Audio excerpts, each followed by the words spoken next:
Et bonjour à tous, c'est Xiliox. Alors aujourd'hui on va essayer de faire le cinquième scénario du cycle 8, Errance au Rovagnon. Donc c'est un scénario que j'ai déjà fait deux trois fois pour voir un petit peu les mécaniques et arrêter de faire des tonnes et des tonnes d'erreurs de règles. Je vais essayer de le faire avec mon deck Aldan, Glorfindel et Sam Gamgee, grâce aux nouvelles cartes qui viennent sortir là dans le des flammes dans la nuit. On a deux nouvelles cartes à rajouter à ce deck, hein, qui rentrent parfaitement dans la mécanique de ce deck. Donc le voyageur de la route de la forêt. C'est un homme des bois qui gagne plus 1 en volonté, plus 1 en attaque et plus 1 en défense pour chaque attachement sur le lieu actif. Donc ça rentre magnifiquement dans ce deck, puisque je crois qu'il y a 24 ou 24 attachements, un truc comme ça, de lieux. Donc ça va nous permettre de le buffer. Et en plus, dans le prochain paquet, il y en aura un qui coûte 4 encore d'Homme des Bois là, et qui réduira son coût pour chaque attachement sur le lieu actif. Donc ça nous permettra encore de le jouer plus facilement. Du coup, je réitère encore, hein, ma réflexion sur les attachements de lieux qui coûtent 0. La clairière des Hommes des Bois, l'almanach de l'explorateur, et il y a la veille.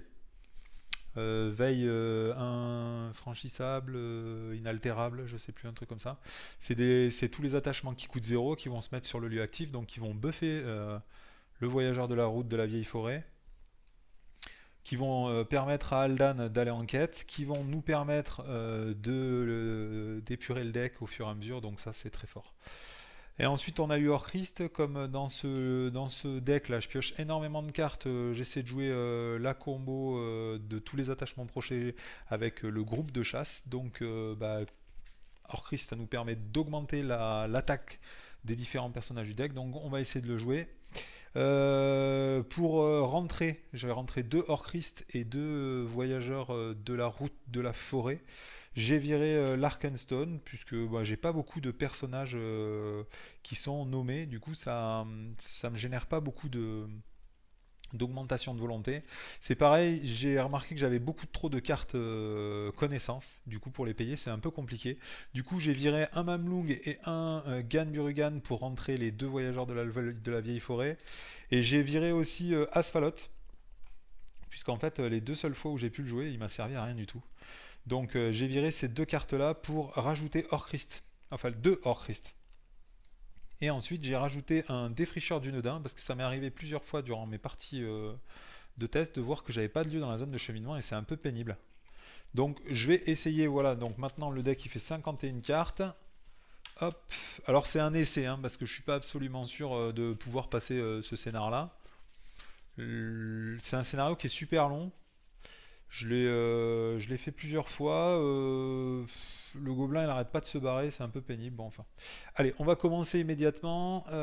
Ici j'ai trois personnages, 23 de menaces. Donc ici, hop, j'ai réglé mon compteur de menaces à 23. On est au tour 0. Tout ça c'est bon. Mise en place. Je vais commencer par piocher 6 cartes pour constituer ma main de départ. Alors nous on cherche toujours la lumière de Valinor pour pouvoir jouer Glorfindel le plus rapidement possible. Après, ce qui est chiant là, c'est que des attachements de lieu, on n'a que le Sentier des Hommes des Bois. C'est des bons, hein, c'est une bonne main, hein, mais bon, je vais pas tout baser que sur le fait que j'ai que Lumière de Valinor. Il me faut des attachements de lieu que je puisse jouer assez rapidement, hein, genre au tour 1. Donc on va tenter d'en avoir d'autres. Voilà, là hop, il y a 26.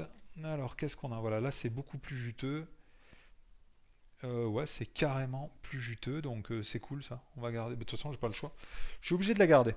Allez, mise en place. Donc, scénario 1. Ici, je vous rappelle, hein, on suit un gobelin qui doit nous indiquer une route secrète pour rentrer dans les mondes de Gundabad. Donc, mise en place. Le premier joueur prend le contrôle d'Urdug. Ah ouais, cool. En plus, on a Urdug gratos dans ce scénar. D'accord. Face objectif visible. Mettez chaque autre objectif et objectif allié hors jeu, donc c'est ces trois là, hop, je vais les mettre hors jeu.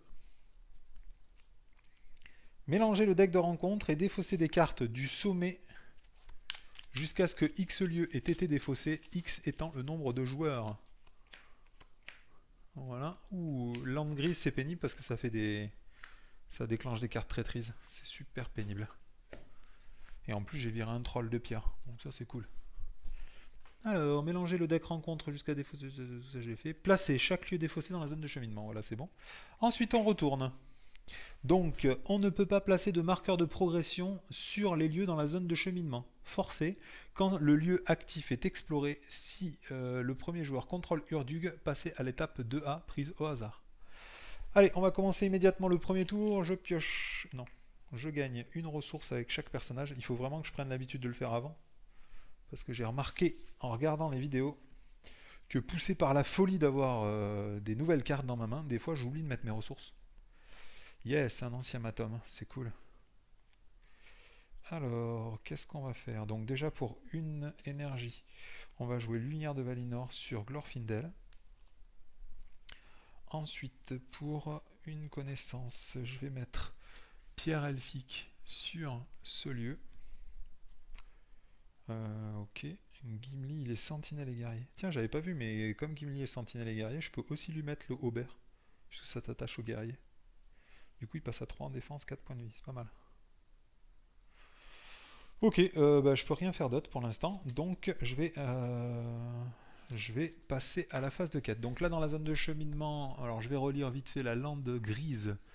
Quand la lande grise devient le lieu actif, mélangez la pile de défausse rencontre dans le deck rencontre et défaussez des cartes du sommet jusqu'à ce qu'une traîtrise soit défaussée. Résolvez l'effet une fois révélé de cette traîtrise. Ok. D'accord. Bon, du coup, dans la zone de cheminement, il y a 3. Hop, 3. Ensuite, moi, je vais partir en quête. Je vais mettre Aldan pour 2. Urdug pour 2. Donc ça fait 4. Plus 3, 7.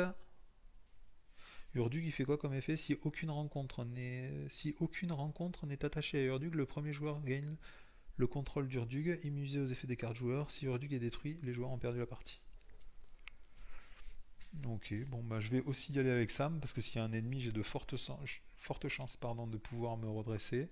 Donc là, si j'engage tout le monde, j'ai 10 enquêtes. 10 enquêtes, je pense que ça sert pas à grand chose. Je pense que je vais garder Aldan, désincliné, pour pouvoir attaquer. Ouais, allez, je mets que 8 enquêtes. Hop, on pioche une carte. Ouh, un gros géant.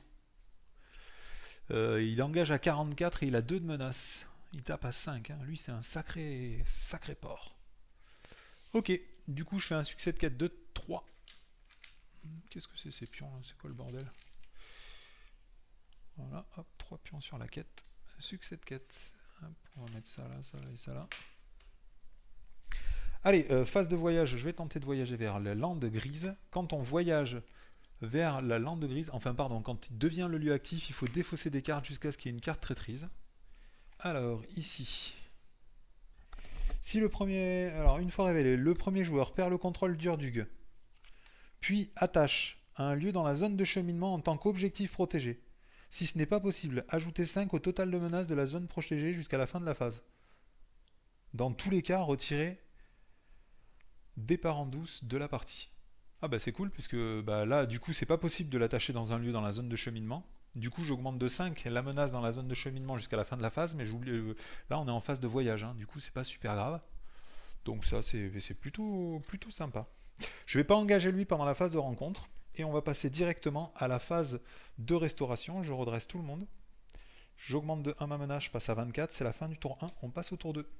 Je vais gagner 3 ressources, une avec chacun de mes personnages. Ensuite, je vais piocher une carte. Vif Sorbier.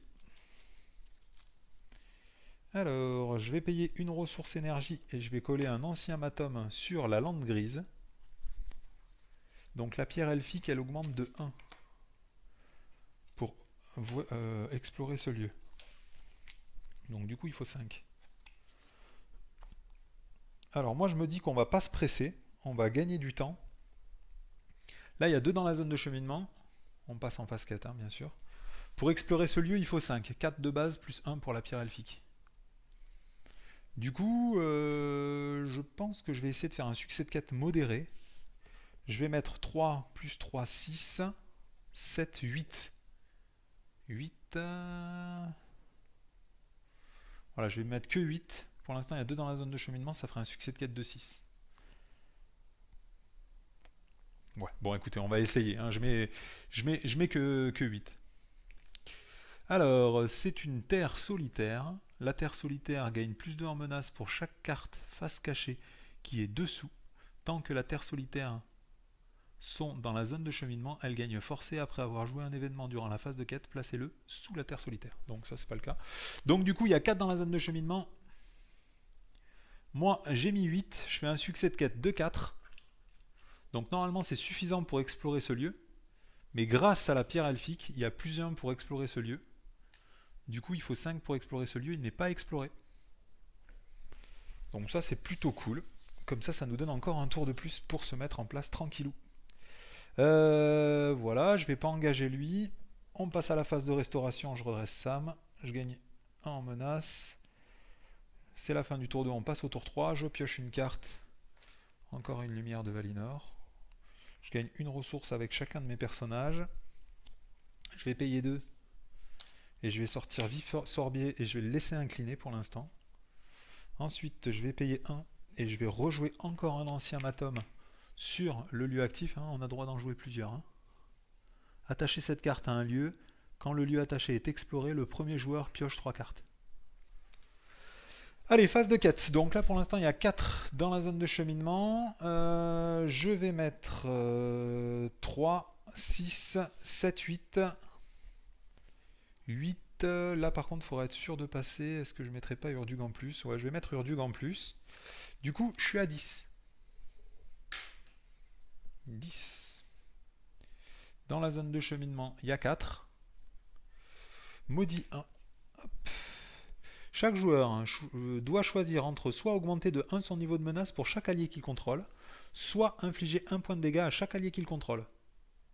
Donc ça, c'est 2 alliés. Donc soit j'augmente de 2 ma menace, soit j'inflige 1 point de dégâts à chacun de ces 2 alliés. Donc lui, je m'en fous, puisque d'ici la fin de la partie, je pense pas que ça posera de problème. Et lui, c'est pénible parce que j'ai très peu de soins dans ce deck. Bon, je vais quand même mettre 1 point de dégâts, parce que j'aime bien rester très bas en menace. Alors, ici, je fais un succès de quête de 6, du coup. Je mets un pion d'exploration sur lui et 5 sur la quête en cours. Alors, lui, quand il est exploré, ça fait rien. Alors, déjà, réponse. Alors, c'est d'abord les effets forcés qui se déclenchent. Non, c'est que des effets réponse, donc je les joue dans l'ordre que je veux. Donc, réponse, lui, pour chaque attachement sur le lieu actif, j'ai le droit de piocher une carte. Donc, j'en pioche 3, puisqu'il y a 3 attachements sur le lieu actif. Ensuite, je résous l'ancien Matom et je pioche 3 cartes. Ensuite, je résous l'ancien Matom et je repioche 3 cartes. Et ensuite, je résous la pierre elfique. J'ai le droit de jouer un allié gratos depuis ma main. Le premier joueur met en jeu un allié de sa main. Donc j'ai Gimli, Legolas, Yazan, qui sont 3 excellents candidats pour être gratosement posés. J'hésite, Yazan, il est vraiment super fort. J'ai déjà des lieux pour le prochain lieu. Je peux déjà aller chercher des attachements protégés. Je pense que... Bon, Gimli, je pense que je pourrais le jouer dès le prochain tour. C'est pas la peine de le jouer. Et puis Yazan, hein, il est vraiment trop fort, Yazan. Yazan ou Legolas? Allez, je vais mettre Yazan. Ensuite, quand le lieu est exploré, hop, cette quête est passée. Quand le lieu actif est exploré, si le premier joueur contrôle Urdug, c'est le cas, passez à l'étape 2A pris au hasard. Donc on prend 3 cartes. Hop, on lance un dé. 1, 2, ce sera la première. 2, 3, ce sera la deuxième. 3, 4, pardon, 5, 6, ce sera la troisième. Donc c'est la troisième. Donc ici, trouvez la clé.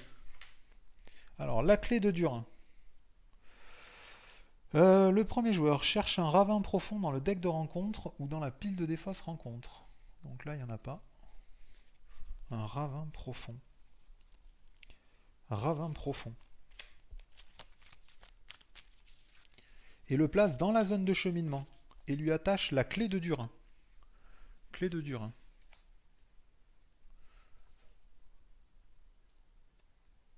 En tant qu'objectif protégé, mélangez le deck rencontre. Chaque autre joueur révèle une carte rencontre. Alors, étape B, chaque carte rencontre protégeant Une carte est immunisée aux effets des cartes joueurs. Oh, ça c'est dommage ça. C'est dommage.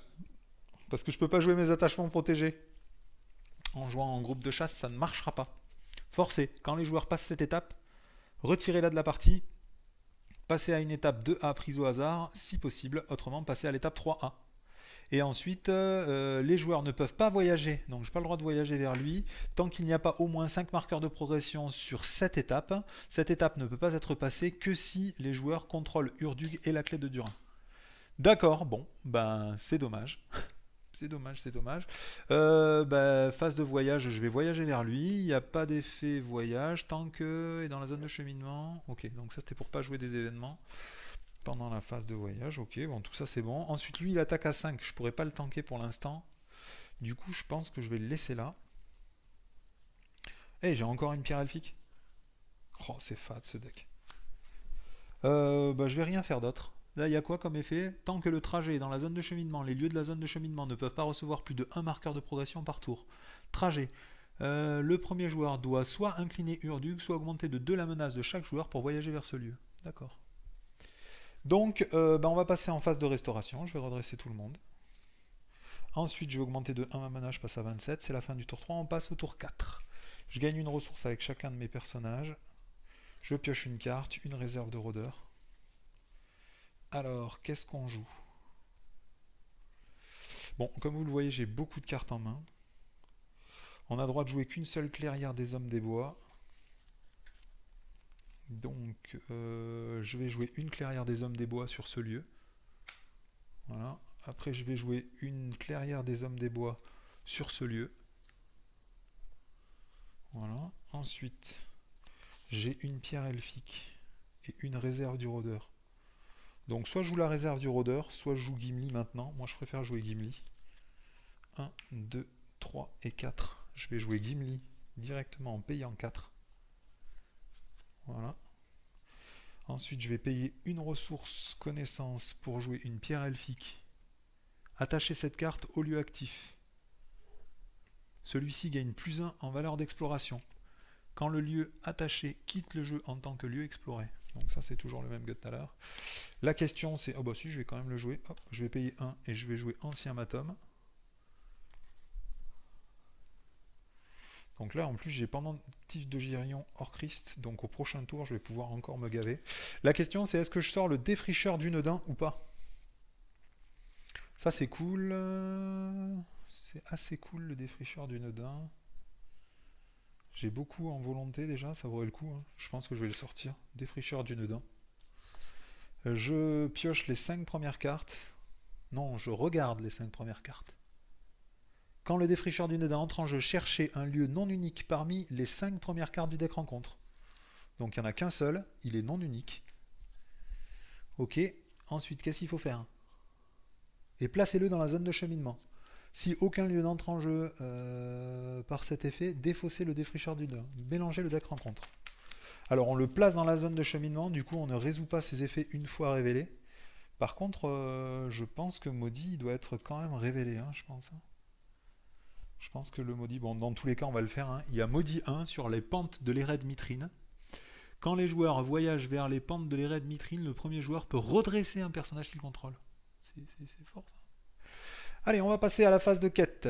Alors, phase de quête. Dans la zone de cheminement, on a 2, 4 et 6. Moi, pour explorer ce lieu, il faut 6 déjà. Et pour pouvoir voyager vers les ravins profonds au prochain tour, il me faudrait au moins 5. Donc, ça veut dire que il faut faire 6 plus 5, ça fait 17. 17, c'est pas faisable, je pense. Alors, je vais quand même en mettre un max. 3, 6, 7, 8, lui il s'incline pas parce qu'il y a au moins un attachement sur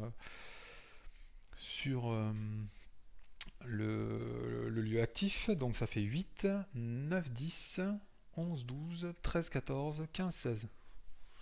Eh, 16 c'est pas mal quand même. 16. Ensuite on pioche une carte. Alors, qu'est-ce que c'est ça? Une fois révélé, chaque joueur... Alors, pour chaque personnage redressé qu'un joueur contrôle, il doit choisir entre soit incliner ce personnage, soit augmenter de 1 son niveau de menace. Enfin, je vais tous les incliner, comme ça j'augmente pas mon niveau de menace. Alors ici, je fais... donc là, j'avais... il y a 6 dans la zone de cheminement. Moi, j'ai mis 16 enquêtes. Du coup, je fais un succès de quête de 10. Il y en a 6 qui vont sur ce lieu. Et 4 seulement qui vont sur la quête en cours. Du coup, je ne vais pas pouvoir la valider. Parce qu'il fallait 5 jetons.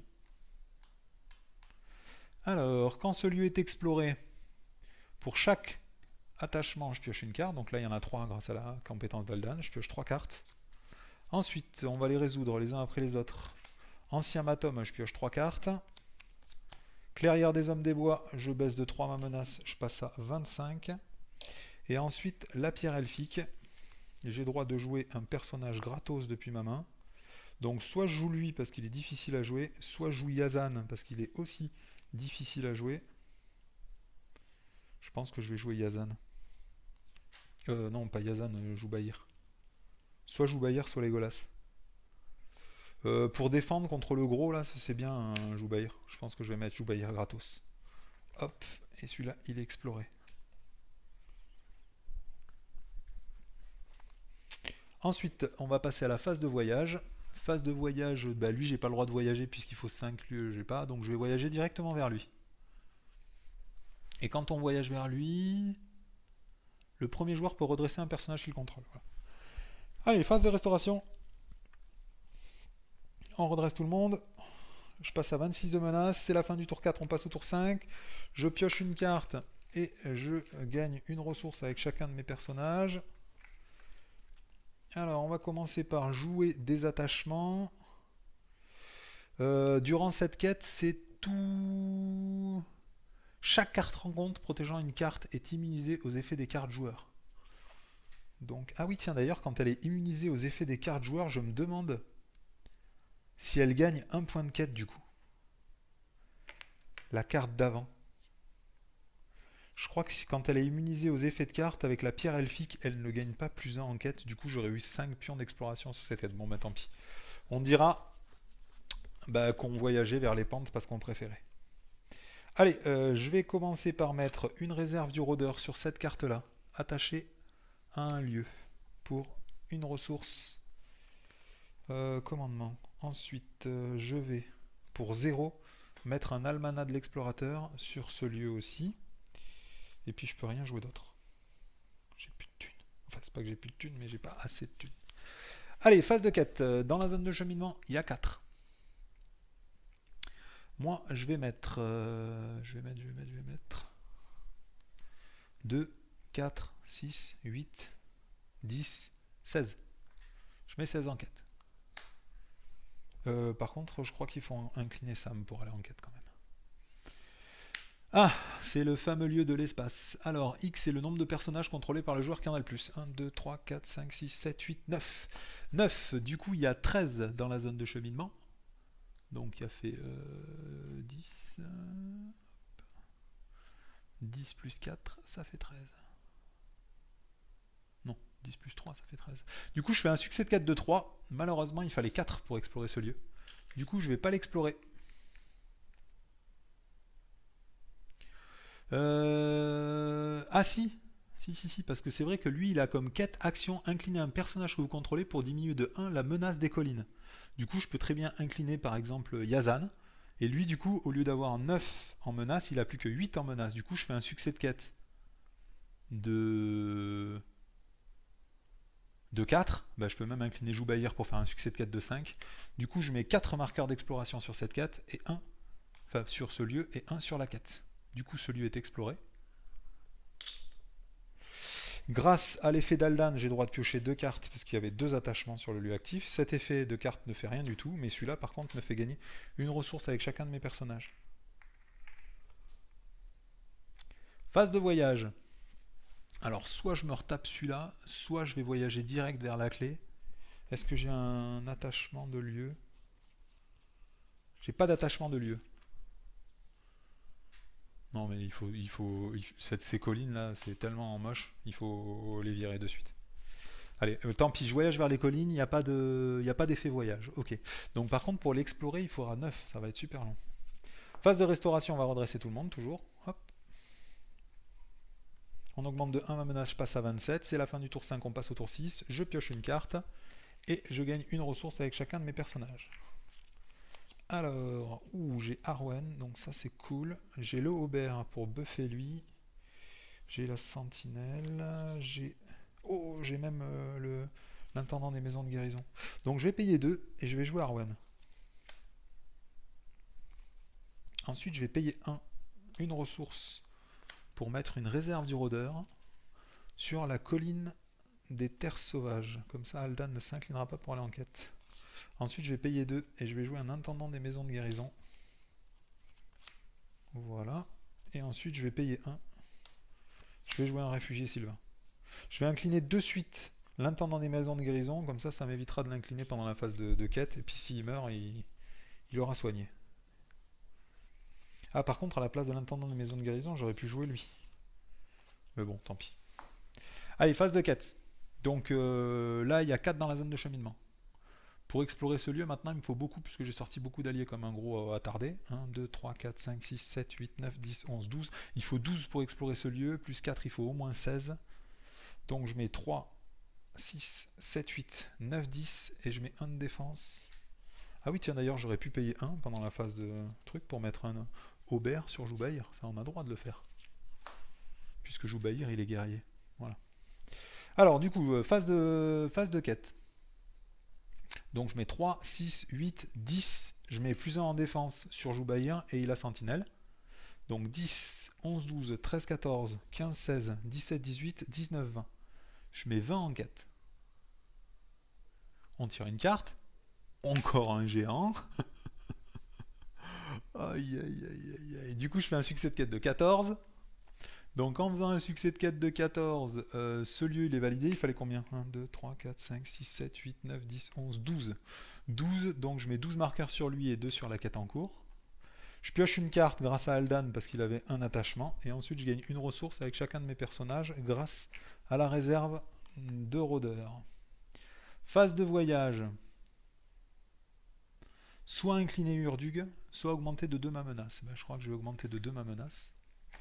Je passe à 29.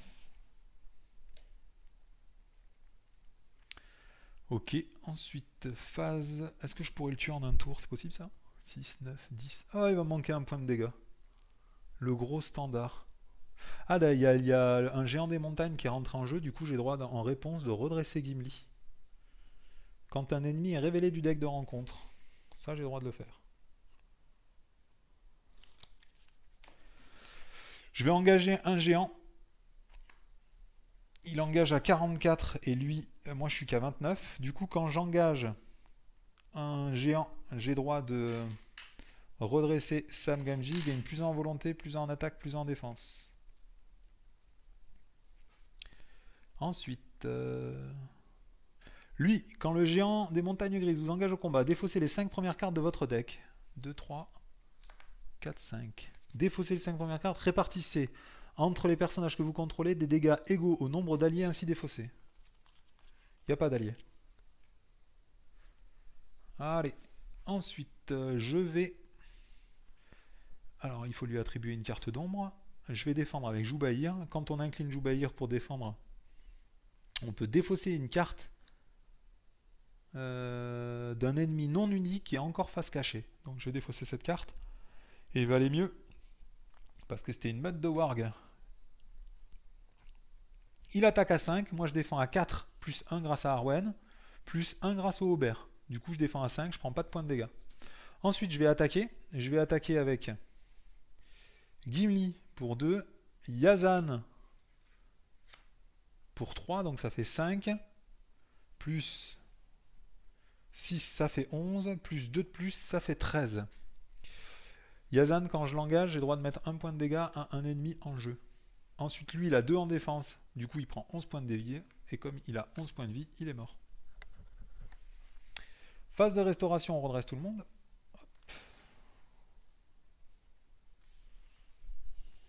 Ça, c'est des alliés, ça, c'est des personnages. Voilà. J'augmente de 1 ma menace, je passe à 30. C'est la fin du tour 6, on passe au tour 7. Je commence par piocher une carte. Je gagne une ressource avec chacun de mes personnages. Alors, qu'est-ce que j'ai à jouer? Bah, j'ai des voyageurs de la forêt. C'est cool. Et je peux jouer Firial si je suis un peu plus patient. Sinon, je peux sortir des attachements protégés. Là, j'ai 2 Orchrist quand même. Et j'ai 2 groupes de chasse. Bon, je vais juste sortir pour l'instant voyageur de la route de la forêt.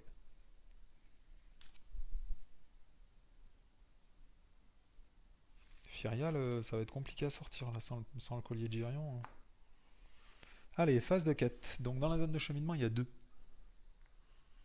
Et qu'est-ce qu'il faut faire pour prendre le contrôle de ça? Action inclinée. Au début de la phase de quête, les joueurs, si personne n'est attaché à la clé de Durin, le premier joueur attache un héros qui contrôle. Donc là, il faut juste 3 pour explorer ce lieu. Je vais mettre Arwen, le réfugié Sylvain, donc ça fait 4, 5, 6, 7, 8, 9, 10, 10 et 6, 16. Je mets 16 seulement. 16. Ah, par contre, il n'y aura plus de lieu actif, donc lui après il sera 1, 1, 1. Bon, c'est pas très grave. Ah, lui, j'avais pas le droit de le soigner avec l'intendant des maisons de guérison, puisqu'il est immunisé aux effets des cartes joueurs. Alors, le premier joueur perd le contrôle d'Urdug, puis l'attache Urdug à un lieu dans la zone de cheminement en tant qu'objectif protégé. Il n'y a pas de lieu dans la zone de cheminement. Si ce n'est pas possible, ajoutez 5 à la menace dans la zone de cheminement. Donc du coup, maintenant, il y a 7. Dans tous les cas, à retirer départ en douce de la partie. Du coup, il y a 7. Je fais un succès de quête de 9. Ce lieu est exploré. Quand ce lieu est exploré, je pioche une carte grâce à Aldan. Et le sentier des hommes des voies me fait baisser de 3 ma menace. Je passe à 27. Cette clé, j'ai le droit de l'attacher à n'importe quel personnage. Je vais l'attacher à Sam. Voilà. Ensuite, cette quête, elle est validée, puisque je contrôle Urdug et la clé de Durin. Alors, il faut faire attention, parce que la clé de Durin, il me semble qu'elle a un effet au début de la phase de quête. Donc moi, je vais la laisser dans la zone de cheminement. Hein. Vous m'en voudrez pas, parce que sinon, c'est sûr que je vais oublier d'effectuer son effet qui se résout au début de chaque phase de quête. Donc cette quête est validée, il faut en tirer une au pif parmi les 2 qui restent. Donc 1, 2, 3, ce sera la première, 4, 5, 6, la deuxième. 4, 5, 6, la deuxième. Récupérer le corps d'Urdug. Donc une fois révélé, le premier joueur cherche un géant des montagnes grises dans le deck de rencontre, la pile de défausse ou dans la pile de victoire. Donc des géants des montagnes grises, j'en ai déjà buté un, le deuxième il est là. Ok, il est où? Il n'y en a que 2. Donc du coup, je vais... Tiens, c'est marrant, parce que si les 2 ils étaient dans la zone de cheminement, j'aurais pas pu aller en chercher un autre. Ça, c'est un effet de jeu, je sais pas comment ça se résout dans ce genre de cas. Donc là, il y en avait un dans la pile de défausse. Le place dans la zone de cheminement et lui attache le corps d'Urdug. Voici. En tant qu'objectif protégé. Mélangez le deck rencontre. Chaque autre joueur tire une carte rencontre. Deuxième étape de quête. Chaque ennemi ayant au moins un attachement protégé gagne plus 1 en défense, plus 1 en menace. Non, plus 2 en défense et plus 2 en menace. Forcez quand les joueurs passent cette étape, retirez-la de la partie et passez à l'étape 2A. Et pour passer cette étape, le géant des montagnes grises protégeant le corps d'Urdug ne peut pas subir de dégâts, sauf s'il y a au moins 5 marqueurs de progression sur cette étape. Cette étape ne peut pas être passée que si le premier joueur contrôle Urdug et le corps d'Urdug attaché. Avec le corps d'Urdug attaché. Donc pourquoi j'ai bugué? Parce que je suis en train de me demander si j'ai droit de redresser Gimli ou pas là. Parce qu'il est... et le placer dans la zone de cheminement, et sur Gimli, il est marqué qu'il faut qu'il soit révélé du deck rencontre. Donc on ne fait pas son effet révélé, mais par contre on ne peut pas récupérer les effets de Gimli. Donc j'ai pas le droit de redresser Gimli. Est-ce que j'ai assez pour le buter lui? Donc phase d'engagement, je pense que je vais engager lui. Quand on l'engage, il me redéfausse 5 cartes de mon deck. 2, 3, 4, 5. Et je dois répartir des points de dégâts pour chaque allié. Donc là, il y a un seul allié, c'est Enamart. Je dois infliger un point de dégâts à... un qui a plein de points de vie. Tiens, bah Gimli. Gimli, il a plein de points de vie. Bien. Ensuite, donc là, hop, ça c'est la zone de cheminement. Lui, je vais le défendre avec Joubaïr. Toujours pareil, je défausse sa carte grâce à l'effet de Joubaïr. Du coup, il prend pas de dégâts. Et ensuite, je vais attaquer avec Yazan. Donc ça fait 3, 4, 7, 10, 10 et 6, 16. Et Yazan, quand on l'engage, on a droit de lui infliger un point de dégâts. Il n'est pas immunisé aux effets de quoi que ce soit, lui. Hein, non. Donc j'inflige un point de dégâts à lui. Donc lui, j'attaque à 16, il a 2 en défense, donc il perd 14 points de vie. Comme il lui restait plus que 10 points de vie, il est mort. Je vais incliner pendant la phase combat le gardien des maisons de guérison pour soigner un point de dégâts sur Gimli. Et on va passer à la phase de restauration, je redresse tout le monde. Voilà, j'augmente de 1 ma menace.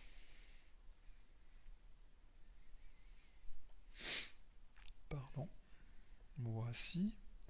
J'augmente de 1 ma menace, je passe à 28. C'est la fin du tour 7, on passe au tour 8. Je pioche une carte. Un almanach de l'explorateur. C'est dommage, il n'y a plus de lieu dans la zone de cheminement. Alors, qu'est-ce qu'on fait? Donc là, j'ai plein de thunes. Par contre, j'ai oublié, justement, j'ai plein de cartes, pardon, mais j'ai oublié de piocher des thunes.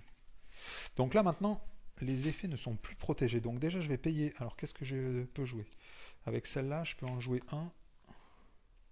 Alors là, notez bien que si je veux, hein, même s'il ne peut pas subir de points de dégâts, si je veux, avec le groupe de chasse, je peux directement défausser lui, récupérer le corps de Diug et passer à la quête d'après. Hein. Ça, c'est la force de ce deck, c'est que on peut défoncer des ennemis sans même les attaquer. Donc, j'ai pas Glamdring, mais j'ai 2. Du coup, je pense que je vais jouer... Donc, j'ai rien à jouer. Legolas, je peux pas jouer. Lui, Orchrist, je pourrais jouer Orchrist. Après, je pense que je vais garder mes ressources pour jouer... Firial, ouais. Allez, on va jouer les attachements protégés pour essayer de chercher des lieux. Je vais commencer par payer une ressource énergie et je vais jouer le collier de Girion. On cherche un lieu ou un ennemi. Au passage, j'aurais quand même défaussé 3 traîtrises. Donc ça, c'est vraiment très fort avec les attachements protégés, c'est qu'on vire les traîtrises. Et comme ils sont placés dans la zone de cheminement grâce aux mots-clés protégés, ils ne déclenchent même pas leurs effets entrée en jeu. Ne peut pas être engagé intentionnellement, forcé au début de la phase de... Quand la phase de rencontre débute, l'aigle de chasse engage au combat le premier joueur. Ok. Moi je vais quand même payer une ressource commandement et je vais jouer Orchrist. Allez. Alors, encore une traîtrise qui dégage. Encore un aigle. Donc là, il va falloir gérer 2 aigles, ou sinon je peux les virer avec le groupe de chasse. Mais est-ce que ça vaut le coup de gaspiller un groupe de chasse? Parce que là, il va falloir défendre 3 fois quand même. 3 fois, c'est beaucoup. Je pense que le géant, je vais le virer. Je vais juste payer une ressource commandement pour jouer. Parce que je suis toujours dans la phase de... Je peux jouer un Aubert sur Gimli aussi. Hein. Comme ça, il pourra défendre. Non, je vais pas le jouer. Je vais attendre mes sentinelles de la rivière rouge. Tant pis, ce tour-ci, ça va être un peu difficile, mais on va se débrouiller. On va passer à la phase de quête. Donc, dans la zone de cheminement. Alors, début de la phase de quête. Ici, au début de la phase de quête, les joueurs qui contrôlent la clé de Durin, donc je vous rappelle que normalement, c'est Sam hein, qui la contrôle, regarde les 3 premières cartes du deck rencontre et en choisit une qu'il révèle et défausse les autres. Alors, qu'est-ce que je peux révéler? À 30, lui, il m'engage pas. Maudit. Chaque joueur choisit entre... augmenter de 1 son niveau de menace pour chaque allié qu'il contrôle. Donc ça, c'est trop fort. Ça, c'est trop fort aussi. Donc je pense qu'on va prendre le loup. Enfin, l'ours, là. Tac. Alors, l'ours, le premier joueur doit choisir entre soit... L'ours des terres sauvages effectue immédiatement une attaque contre lui, soit choisissez et défaussez une carte prise au hasard dans sa main. Bah, franchement... Ah mince, là du coup vous la voyez plus. Ça marche pas ça. Donc je pense que je vais choisir de défausser une carte prise au hasard dans ma main, parce que j'en ai plein. 1, 2, 3, 4, 5, 6, 7, 8, 9, 10. J'ai 10 cartes. Ce sera la 9e, l'avant-dernière. C'est un voyageur de la vieille forêt. De la route de la vieille forêt. Allez, phase de quête. Donc phase de quête, je vais commencer à envoyer uniquement Sam Gamgee. Quand j'envoie Sam Gamgee en quête, j'ai droit de payer une ressource pour jouer le groupe de chasse. Ce groupe de chasse, il dit que quand j'engage un personnage dans la quête, j'ai droit de... C'est une réponse, hein. J'ai droit de défausser un ennemi non unique de la zone de cheminement. Donc je vais défausser lui. Et ensuite, je révèle une carte. Donc sachant que le corps d'Urdug n'est plus protégé, tac, il s'attache à Urdug. Et ensuite, on révèle cette carte. Donc cette carte, c'est une pente d'Ered Mitrine maudit 1. Donc je passe à 29. Quand le joueur voyage vers la pente d'Ered Mitrine, le premier joueur peut redresser un personnage qu'il contrôle. Donc ça, c'est vraiment super cool en plus. Ensuite, qu'est-ce que je peux faire? Est-ce que je refais un groupe de chasse pour virer un de ces mecs? Parce que c'est pas du Winmore, ça. Ouais, c'est un peu du Winmore, surtout que je pense que je peux vraiment les dézinguer direct, ceux-là. Donc dans la zone de cheminement, il y a 3, 5, 6, 7. Il y a 7 dans la zone de cheminement. Moi, je mets 3, 6, 6, 7, 8, 9, 10, 11, 12, 13. C'est sympa de garder un trash pour défendre, non? 13, 14, 15. Il faut 4 à chaque fois pour les buter. Ouais, ça devrait passer. 14, 15. Allez, je vais rester à 15. Pour l'instant, on essaie juste de récupérer les attachements protégés. Moi, je mets que 15. Ensuite, on doit révéler une carte normale, l'étape de renforcement standard. C'est un gros troll, ne peut pas avoir d'attachement joueur. Forcé, quand le troll de pierre attaque et détruit un personnage que vous contrôlez, défaussez une carte prise au hasard de sa main pour chaque dommage en excès. Donc, il y a tout ça. Donc, dans la zone de cheminement, on a 3, 6, 8, 9, 10. Moi, j'ai mis 15. Du coup, je fais un succès de quête de 5. 1, 2, 3, 4 et 5. Alors, ensuite, il faut quand même noter que comme je contrôle Urdug avec le corps attaché sur lui, je passe à l'étape d'après directement pendant cette phase de quête-là. Et ensuite, sauver Minus, une fois révélé. Donc là, c'est toujours la phase de quête. Hein. Une fois révélé, le premier joueur cherche une... lui, c'était un troll. Donc en réponse, j'ai le droit de redresser Gimli aussi. Donc cherche une lande grise dans le deck de rencontre. Lande grise dans le deck de rencontre. Lande grise dans le deck de rencontre. Ou dans la... Voilà, je préfère les prendre dans la défausse parce que je préfère tirer une lande grise que tout un tas d'autres cartes. Donc il vaut mieux la laisser dans la pioche si jamais il y en a une. Donc on va rechercher une lande grise et après qu'est-ce qu'on fait? La place dans la zone de cheminement et lui attache l'objectif Minus. Minus, juste là. Mélangez le deck de rencontre. Chaque autre joueur révèle une carte rencontre. Voilà. Ensuite, on retourne. L'effet de 2B, il y a marqué les effets une fois révélés des cartes traîtrises ne peuvent pas être annulés. Bon, de toute façon, je vais pas tester sa volonté dans ce deck. Forcé quand les joueurs, bon bah ça c'est toujours pareil, hein, si quand je passe cette étape, je passe à l'étape 3A. Et ensuite, les joueurs ne peuvent pas voyager vers la lande grise, sauf s'il y a au moins 5 marqueurs de progression sur cette quête. Et je ne peux passer cette quête que si je contrôle Urdug et Minus. Ok. On passe à la phase de voyage. J'ai pas le droit de voyager vers lui, par contre j'ai le droit de voyager vers ce lieu-là. Les pentes d'Ered Mitrine. Et quand je voyage vers ce lieu, j'ai le droit de redresser un personnage que je contrôle. Je vais redresser... Qu'est-ce que je redresse? Sam Gamgee va se redresser tout seul en engageant lui, donc c'est peut-être pas la peine. Je vais redresser lui, je pense. Ok. Ensuite, début de la phase de rencontre. Au début de la phase de rencontre, eux, ils m'engagent automatiquement. Quand la phase de rencontre débute, l'aigle engage au combat le premier joueur. Donc ça, c'est moi, et lui, il m'engage aussi. Quand je suis engagé, quand vous engagez au combat un ennemi ayant un coût d'engagement supérieur à votre niveau de menace, donc eux, ils engagent à 50, moi je suis à 29, j'ai le droit de redresser Sam Gamgee, et il gagne plus en volonté, plus en attaque, plus en défense. Alors pour ceux qui pourraient me dire, hein, ici c'est lui qui m'engage et c'est pas moi qui choisis de l'engager. Mais dans le livre de règles, il est bien marqué que quand on engage un ennemi, on est considéré comme l'ayant engagé et lui nous ayant engagé. Alors la question c'est est-ce que j'engage volontairement un de ces deux ennemis?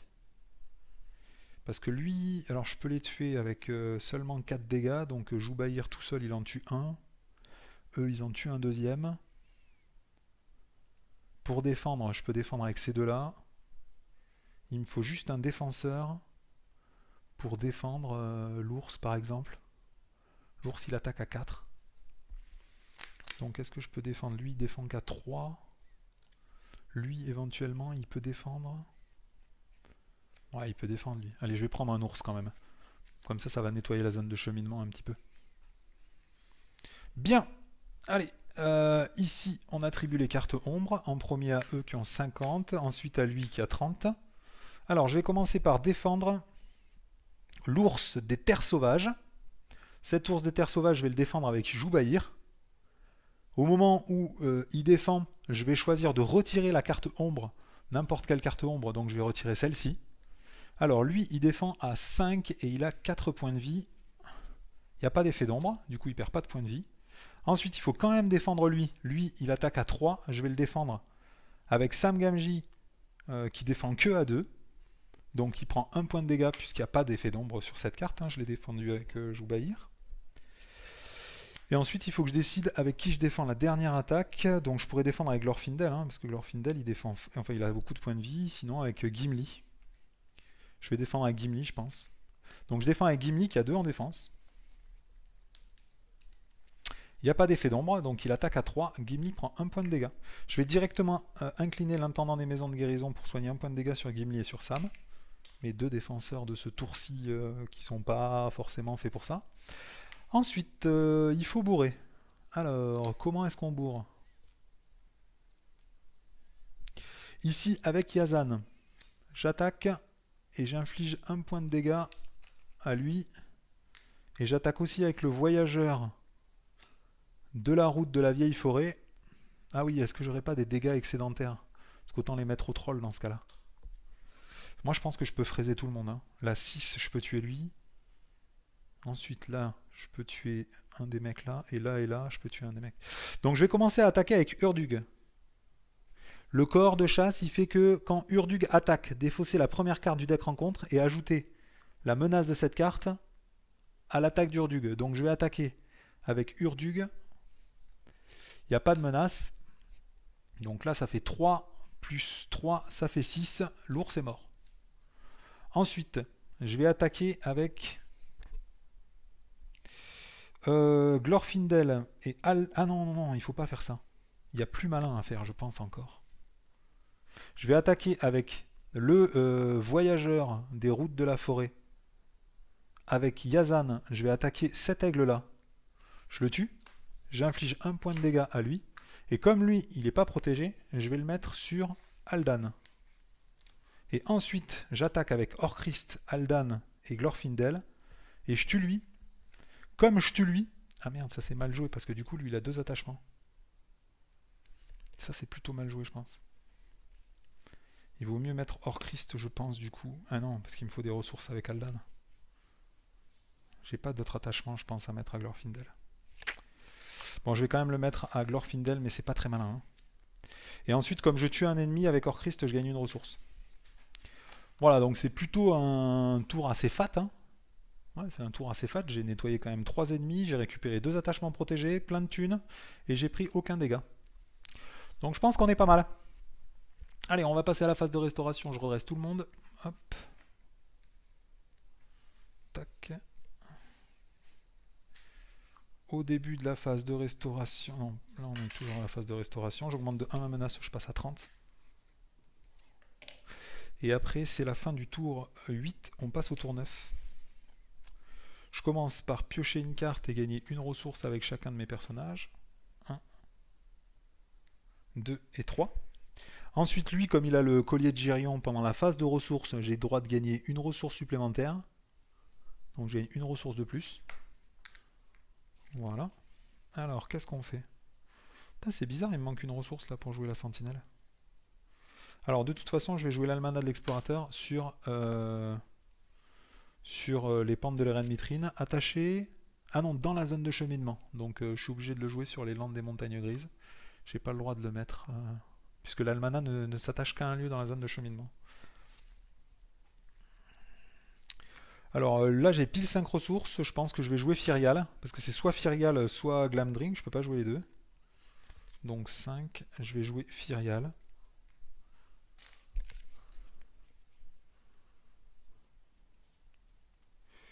Orchrist, je l'ai déjà. Et après, la lumière de Valinor, je l'ai déjà. Lui, je peux pas le jouer. Lui, j'ai pas assez de ressources. Il n'y a que savoir si je joue le Aubert ou si j'attends un tour de plus. Donc, je vais attendre un tour de plus. Allez, phase de quête. Donc, début de la phase de quête. Ici, avec la clé de Durin, il faut tirer une carte sur 3.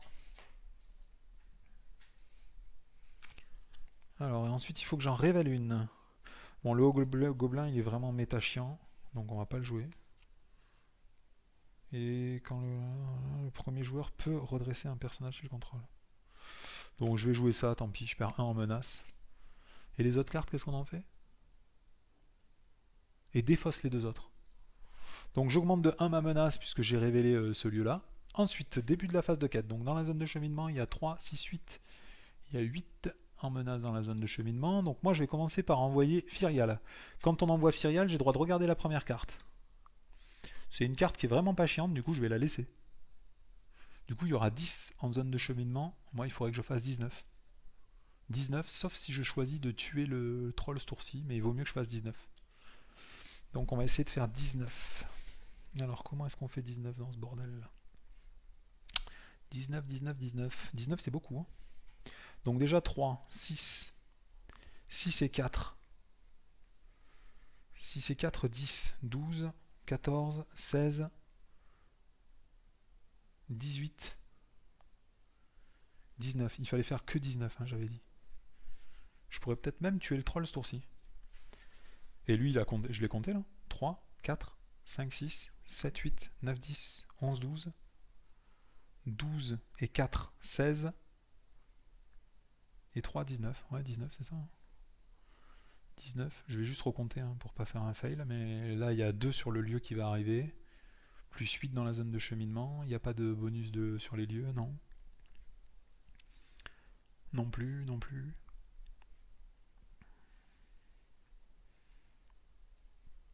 Bah c'est bon comme ça, hein, je pense. Hein. Ok.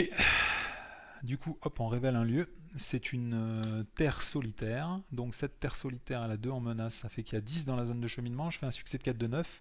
J'explore ce lieu qui a 4 pour être exploré. Du coup, je mets 5 pions d'exploration sur la quête en cours. 4 et 5. Ok. Ensuite, phase de voyage. Moi, j'aurais bien envie de voyager vers la lande, là. Mais je vous préviens, ça peut piquer. Donc, si jamais vous avez le cœur un peu sensible, bah, cachez-vous les yeux. Parce que là, du coup, on va révéler... Alors, quand elle devient de lieu actif, mélangez la pile de défausse de rencontre dans le deck de rencontre et défaussez des cartes du sommet jusqu'à ce qu'une carte traîtrise soit révélée. Résolvez cet effet. J'espère que ça va pas être le truc qui me douche tous mes persos là. Allez, une traîtrise on veut. Enfin nous on veut pas mais c'est le jeu qui nous oblige à faire ça. Alors cette traîtrise, elle fait pour chaque personnage redressé que le joueur contrôle, il doit choisir entre soit incliner ce personnage, soit augmenter de 4 son niveau de menace. Non, de 1 son niveau de menace, pardon. Lui il va pas m'engager puisque je suis qu'à 31 de menace. Du coup bah, je vais engager tous mes personnages. Du coup, j'augmente pas ma menace. Ok. Donc ça, c'est l'effet de la phase voyage. Ensuite, pendant la phase... Bon, tous mes personnages sont engagés là. Hein, je vais pas le faire parce que je vais redégager de suite. Ensuite, pendant la phase de rencontre, lui, il m'engage pas puisque j'ai pas de... Enfin, je suis en dessous de son taux d'engagement. Et on va passer à la phase de restauration. Je redresse tout le monde. Donc sinon, j'aurais pris le troll, hein, mais cette carte traîtrise m'a empêché de le faire. Non, je vais le laisser aussi, ça. Parce que le troll il attaque à 6, donc si je dois défendre, je défendrai certainement avec Joubaïr. Je vais augmenter de 1 ma menace, je passe à 32, c'est la fin du tour 9, on passe au tour 10. Et lui aussi il peut se redresser. Je gagne une ressource avec tout le monde, sauf 2 ressources avec Aldan. Et je pioche une carte. Deuxième Joubaïr. Alors maintenant j'ai 3 ressources. Je pourrais sortir les sentinelles de la rivière rouge. Je vais le faire. Non, je vais pas le faire. Parce qu'à la place, moi je préfère sortir... Pour une ressource, je préfère sortir Glamdring. Glamdring, on doit défausser des cartes jusqu'à trouver un lieu ou un ennemi. C'est encore un aigle. Voilà. Alors là, le problème, c'est qu'il me semble que Minus et Urdug, ils m'attaquent. Donc je vais me faire complètement submerger. Ben, c'est comme ça, je dirais. Qu'est-ce qu'on fait? Est-ce que j'ai besoin de Glamdring? Ouais, parce que comme ça, je pourrais cogner plus fort pour péter la gueule à Urdug. On va s'arrêter là pour l'instant. On va passer à la phase de quête. Donc dans la zone... Alors début de la phase de quête déjà, il faut que, à cause de la clé de Durin qui est actuellement attachée sur Sam, je dois tirer une carte, en choisir une et la mettre en jeu. Bon, moi je vais prendre le ravin profond, hein. Vous me pardonnerez ma couardise, mais bon, le géant des montagnes grises, j'ai pas envie de le cogner. Et l'aube gobelin, étant donné qu'il y a des cartes à 5 dans mon deck, il peut passer à 6 à volonté, enfin 6 en menace, 6 en attaque, 6 en défense. On va plutôt prendre les ravins profonds. Tant que les ravins profonds est dans la zone de cheminement, les lieux dans la zone de cheminement ne peuvent pas recevoir plus d'un marqueur de progression par tour. D'accord. Allez, phase de quête, du coup dans la zone de cheminement, ici on a 6, 7, 7 et 3, 10. Il y a 10 dans la zone de cheminement. Pour explorer ce lieu, il me faut 4. 4, du coup, il faudrait que j'aille au moins jusqu'à 14. Je vais commencer par incliner Firial pour regarder la première carte. Alors, les joueurs avec le plus de cartes en main sans avoir d'exemplaire de perdu en pleine nature, ajoute perdu en pleine nature dans sa main. Tant que cette carte est dans la main, elle gagne. Cette carte ne peut pas être défaussée par un effet de carte joueur. Après avoir joué une carte, défaussez chaque carte de votre main. Donc là, ça va me purger toute ma main. C'est triste. C'est bien triste. Mais c'est le jeu. Donc du coup, là, pour passer cette étape, il me faut que 14.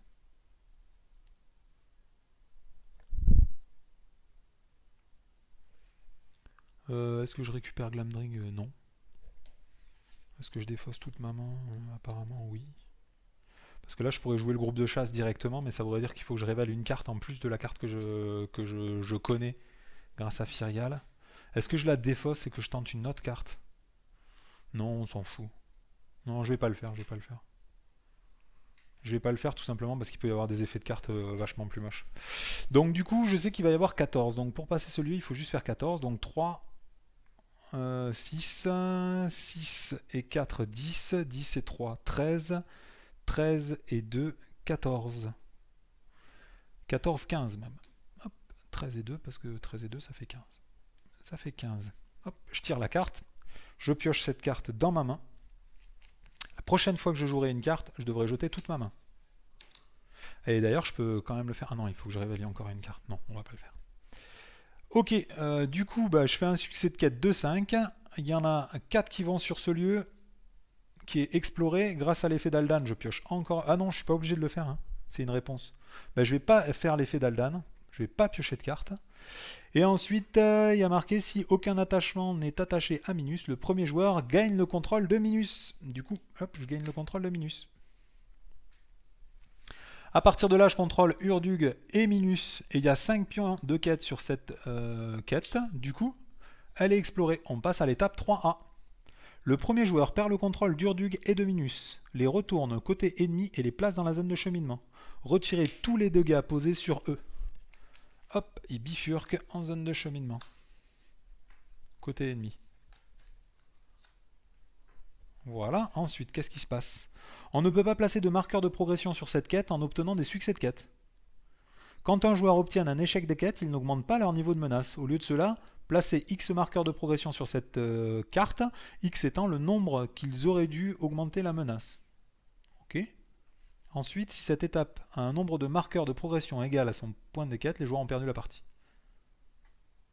D'accord. Quand Urdug n'a plus de points de vie, les joueurs ont gagné la partie. Ensuite, indestructible. Immunisé aux effets des cartes joueurs. Tant qu'Urdug est engagé au combat avec un joueur, il gagne forcé au début de la phase de quête. Urdug effectue immédiatement une attaque. Si cette attaque inflige des dégâts, envoyez Urdug et Minus dans la zone de cheminement. D'accord. Donc phase de voyage, je vais pas voyager. Enfin si, je pourrais voyager. Il y en a des petits loups là qui me... Celui-là par exemple, tac. Quand vous voyagez vers les pentes des raies de Mitrine, le premier joueur peut redresser un personnage. Du coup, je vais redresser Firial, tiens. Hop. Voilà. Ensuite, phase de rencontre. Début de la phase de rencontre, il y a l'aigle qui m'engage. Quand l'aigle m'engage, hop, j'ai droit de redresser Sam Gamgee qui est plus en défense, plus en attaque, plus 1 en volonté. À partir de là, je vais engager volontairement Urdug. Quand j'engage volontairement Urdug, il y a Minus forcé après qu'Urdug est engagé au combat contre un joueur, Minus engage ce même joueur. Voilà. Donc du coup maintenant, il y a tout le monde qui est engagé avec moi. Bon, maintenant la clé du rang, on peut la mettre là, parce que je pense que c'est le dernier tour de la partie. Alors, qu'est-ce qui se passe? Ok. Lui, il engage à 50. Lui aussi. Et lui, il engage à 15. Alors... Lui, le problème, c'est que quand il attaque, au moment où il attaque, il y a cette carte là qui s'active. Donc de base, il attaque à 3. Lui, il attaque à 6. Alors, moi, je pense que je vais défendre Joubaïr. Il faut juste 3 défenseurs. Lui, il défend à combien? Il attaque à 3. Lui, il attaque à 6, mais il va pas me fraiser la gueule de mon mec qui a 8 points de vie quand même, si. De toute façon, il faut défendre en premier avec lui. Ok. J'ai aussi des fraîcheurs du Nodin. Donc normalement, ça devrait le faire. Je vais commencer à défendre le Minus, là, le gros troll, avec Joubaïr.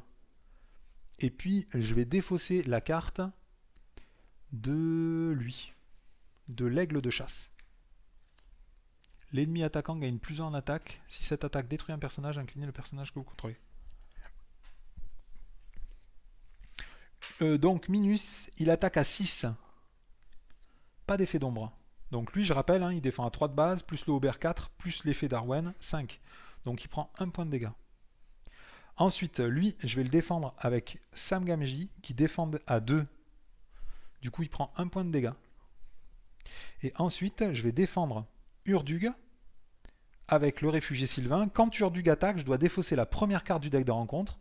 C'est encore un départ en douce. Donc il n'y a pas de menace sur cette carte. Du coup, lui, il ne gagne pas d'attaque. De base, il attaque à 3. Il n'y a pas d'effet d'ombre. Du coup, il me tue, mon réfugié Sylvain. Alors, tant qu'Urdug est engagé au combat avec un joueur, il gagne forcé au début de la phase de 4. Urdug effectue immédiatement une attaque. Si cette attaque inflige des dégâts, renvoyez Urdug et Minus dans la zone de cheminement. Ok. Donc à partir de là, hop, je vais juste incliner l'intendant des maisons de guérison pour soigner 1 point de vie sur Sam Gamgee et sur Joubaïr. Et puis maintenant, je peux attaquer. Alors, l'attaque. Bon, je vais commencer de toute façon à attaquer avec Yazan et le voyageur des routes de la vieille forêt sur l'aigle de chasse. Donc lui, il est mort. Je récupère immédiatement Glamdring que je vais attacher à Glorfindel. Je peux infliger 1 point de dégâts avec Yazan, c'est sur n'importe quel personnage. Hein. Ah non, c'est des personnages non uniques, je crois. Infliger 1 point de dégâts à un ennemi non unique en jeu. Bon, bah le troll de pierre. Et à partir de là, bah, je vais attaquer Minus. J'ai le droit d'attaquer Minus, hein. Ouais. Donc je vais attaquer avec Aldan qui attaque à 5. Glorfindel qui attaque à 5, ça fait 10, juste avec ces deux-là. Lui, il a 2 en...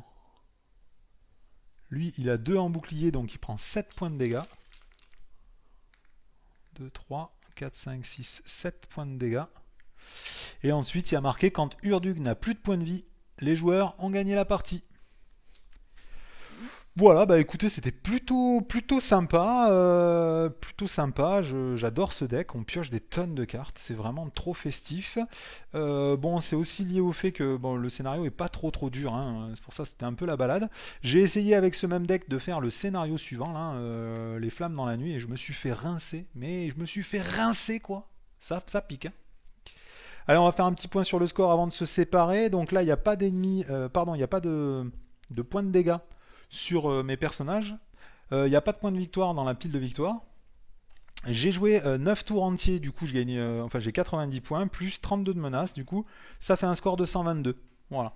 Donc c'est un scénario qui est très long, hein, parce qu'au début je me suis dit que c'était forcément un score un peu faible, hein, 122. Mais bon, déjà il y a 5 étapes de quête, et en plus chaque étape de quête, elle vous demande de patienter un tour avant de la réaliser, puisqu'à chaque fois il faut mettre des pions sur l'étape de quête avant de pouvoir la réaliser. Et moi j'ai gagné un tour en plus avec le groupe de chasse, puisque j'ai droit de défausser J'ai eu droit de défausser le géant de pierre qui contrôlait la corps d'Urdug, hein. Mais sinon j'aurais dû jouer un tour de plus. Voilà, c'était très sympa, j'adore ce deck. Les ajouts, bah là on l'a pas vu super efficace, là, ce nouvel ajout là. Le voyageur des routes de la vieille forêt. Bon, je vais attendre plus de parties avant de voir ça. Je continue à être convaincu là, de cette mécanique là, des attachements protégés là, avec le groupe de chasse. Cette carte là, le groupe de chasse, hein, qui est vraiment super sympa, on les récupère direct. Il faut que je fasse plus de parties sur d'autres scénarios pour voir s'il n'y a pas des scénarios sur lesquels c'est complètement bloqué. Et là, en plus, il y avait une étape de quête qui nous empêchait de le faire. Hein, mais j'aurais pu l'avoir 2 tours avant, ce truc. Hein, parce que j'avais déjà les groupes de chasse dans la main, Orchrist et le collier de Girion dans la main, mais j'avais pas le droit de le jouer. Puisqu'il y avait une étape 2A là, qui m'interdisait. Ici, hein, chaque carte rencontre protégeant une carte est immunisée aux effets des cartes joueurs. Hein. Mais si jamais il n'y avait pas cette étape de quête, en plus, j'aurais pu l'avoir 2 tours avant ces 2 attachements protégés. Voilà, bah, ça m'a fait plaisir de vous montrer ce deck. Hein. Pour une fois que je gagne, c'est cool. Hein, parce que là, je sais pas dans quel ordre je vais poster les vidéos. Mais là, j'ai enchaîné pas mal de défaites ces derniers jours. Là. Enfin, beaucoup de défaites. Et il y en a pas mal que j'ai filmé en plus. Donc certainement, je les montrerai juste pour vous les montrer. Et c'est quand même sympa, même si on perd. Il y a des parties qui sont vraiment cool. Puis il y a des parties qui sont pourries. Hein, même quand on perd... Je continue à être un petit peu martyrisé, pas martyrisé, mais je dirais que j'ai été blessé dans ma chair quand j'ai fait les 3 derniers scénarios de la saga, donc ça a été dur. Bon allez, je vous laisse là, bah, merci de m'avoir regardé, c'était Xiliox pour le Seigneur des Anneaux, à bientôt.